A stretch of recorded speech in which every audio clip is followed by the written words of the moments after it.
Tole je najbolj čuden avto, kar ga je Škoda kdaj naredila. Škoda Felicia Fun. V poznih 90-ih so inženirji iz Mlade Boleslav hoteli pokazati, da je Škoda v resnici kul. No, ne vem čisto točno, kaj se je zgodilo, ampak ko so videli takrat novo pick-up različico Felicije, so očitno rekli, to je to. Škoda tej verziji ni rekla pick-up, ampak lifestyle vozilo. Šasija je dvignjena, novi so deli, kakor so odbijač, pa spoiler, iz tega razloga. A ja, pa rumena barva.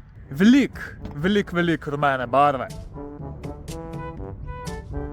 Pa tule na sredini je kovček, ki si ga dejansko lahko vzel s sabo. 90-ta, stari moj. Specifično za ta avto je bila narejena zadnja stena, ki se odpre in zloži v dva dodatna zica. In ne, zadnji potniki ne dobijo strehe. Rezultat je tu, da je tale zadeva v prometni registrirana kot kabrio. Pa ker smo po registracijah, je tale edina registrirana v Sloveniji. Skupaj jih je bilo narejenih 4016, kar ni velik, ampak ni pa spet tuk mal. Hvala Janu za avto. Če te pa slučajno zanima, kakaj je za furac, ke Felicia, sam da fali ničke strehe, pa da je ekstra rumena.